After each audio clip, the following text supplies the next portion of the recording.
Imagine winning one of the most prestigious awards in Hollywood only to lose it 24 hours later at the airport. That kicks off our Hot Topics, brought to you by Walton Art Center. So it's exactly what happened to adolescent star Stephen Graham. Following his big wins at the Golden Globes, he had to rush to a flight and was in such a hurry to catch his connection that he was driven across the tarmac, but his luggage didn't make the tight squeeze. When his suitcase failed to land, he realized that his Golden Globes were still inside, packed right next to his socks and his suit. Thankfully, the award was tracked down 2 days later. But imagine the panic I would feel and be like, man, I got my award and I've got nothing to show for it. Yeah, you know, that's interesting. It also kind of humanizes those celebrities because they do things just like we do, throwing things in the bag at the last minute, rushing to the airport. And you think like, oh, they probably fly private. Right, and exactly. I'm like, no, they have to make a connection too. Yeah, so that's fascinating. Well, I know we talked about Cynthia Erivo's big news as she's coming back and doing a musical. Check this out. Some other Wicked co-stars are joining her. Ariana Grande and Jonathan Bailey are taking their Wicked reunion to the stage. They will star together in a Stephen Sondheim classic. Reports confirm the pair will star in Sunday in the Park with George, a major revival set for summer 2027 at London's Barbican Theatre. Grande is expected to play Dot, while Bailey takes on George, inspired by painter George Seurat. The musical, which did win the Pulitzer Prize for drama, follows an artist's obsession with creating something timeless and what that kind of ambition can cost. Tickets are expected to go on sale later this spring in May of 2026, so you can get yours to see that one in the West End there in London. I would like to say I called it. You did. If you remember, back when she said she was taking a break from music, doing other things, I said she's going to go to Broadway or West End or something. Yep. There she is. There she is. She's doing her thing. And Jonathan Bailey. I love both of them. Yeah, they're Excited very to see them together. talented. Yeah, I think it'll be cool to see them on stage, as if I'm going to be able to see them. Maybe. We'll talk about a birthday surprise. 91-year-old Lois Jerkin spent 40 years using a ceramic crock, you know, those really big ones, as a porch decoration, even planning to sell it at a garage sale for just 20 bucks. Instead, she took it to an auction on her 91st birthday, and when the auctioneer asked what she hoped for, she said about $100, but the actual price, a staggering $32,000. What? It turns out the rare red wing crock is one of only 5 in the world. Lois nearly fainted at the news, proving that it pays to check your porch before the price of your garage sales. I just butchered that whole sentence that I wrote, but you get what I'm trying to say. She, you know, these are very expensive. If you go to antique marts, you know, they have some that are a much smaller scale that they're like $170, and you're like, why? It's because they just don't make those anymore. That's impressive. It reminds me of that show. What was it called where they went around and they appraised people's stuff they would bring out of their house? Oh, and, yeah. I can't think of what you're talking about, but you yes. know what I'm talking about. Yeah. American Pickers. Yes, Thanks, thank you. Jacob. Yeah, and they would be like, what? It's worth that much? Or I thought it was going to be worth more. This has got to be worth thousands of dollars. It is worth 75 cents. Yeah, exactly. But congratulations to her. That's amazing. I know, that's cool. Well, in case you missed it, rock fans and football fans are buzzing about some huge Super Bowl announcement. We talked about this on the show yesterday, but it's worth reiterating that Green Day will kick off the Super Bowl with a hometown performance at an opening ceremony on February the 8th at Levi's Stadium in Santa Clara, California.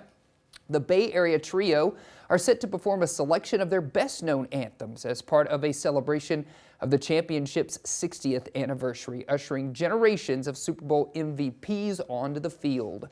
Armstrong says he is super hyped to open, that's quoted, hyped to open the game in their backyard and welcomes fans from around the world to let loose and enjoy the moment. The ceremony will air live on NBC, Telemundo, Peacock, and Universal ahead of kickoff. Well, I can say with my whole heart that I hope they have the time of their lives. Come on, bring it. Yes. Yeah. I love Thank that. you. Yeah. No, after you talked about this yesterday, all day I was singing Green Day. Singing some Green Day? Over and over again. Yes.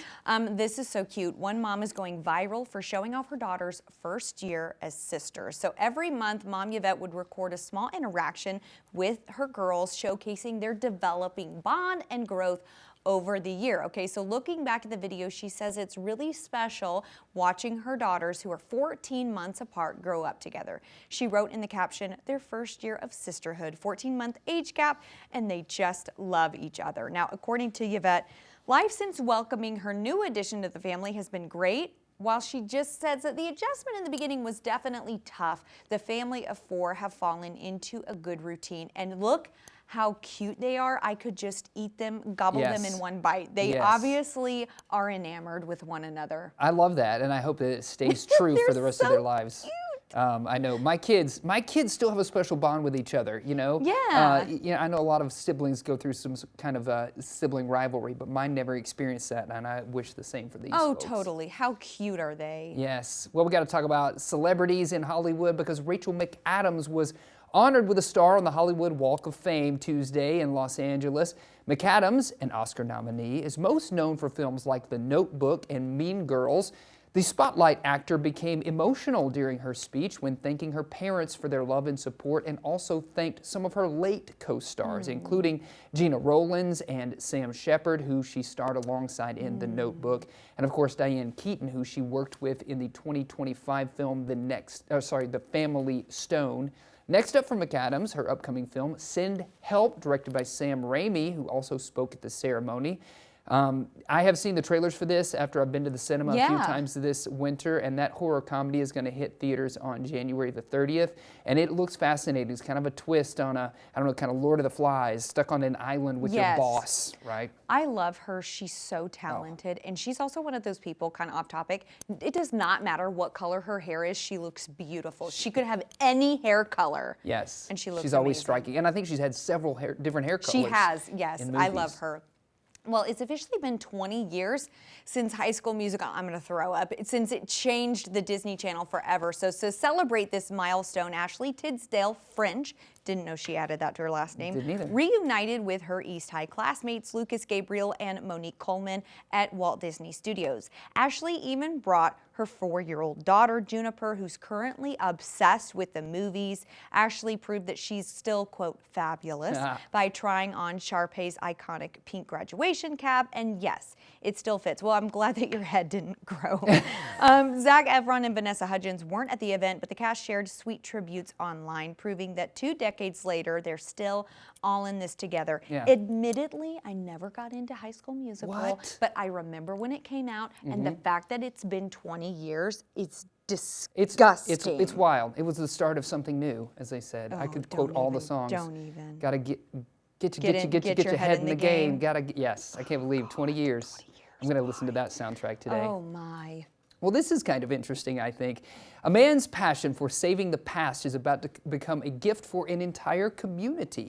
For nearly 30, it's just proof you need to hang on to stuff, right? For nearly 30 years, a roofer in Holland, Michigan has been rescuing pieces of local history, vintage signs, artifacts, and memorabilia that were often just moments away from being thrown out. Now that massive collection is getting a permanent home at the Holland Museum. The thousands of items, some more than a century old, will soon fill the museum's historic armory, preserving the stories, memories, and businesses that helped shape that city. How fascinating. Yeah, I love it, yeah. Hang on to stuff, folks. I guess you just need to hang on to stuff, and eventually it makes its way into a museum. You should hang on to us. Yes, forever. We Take a will be picture right here. now. Screenshot. Screenshot. Freeze. Will you smile? Nailed it. All right.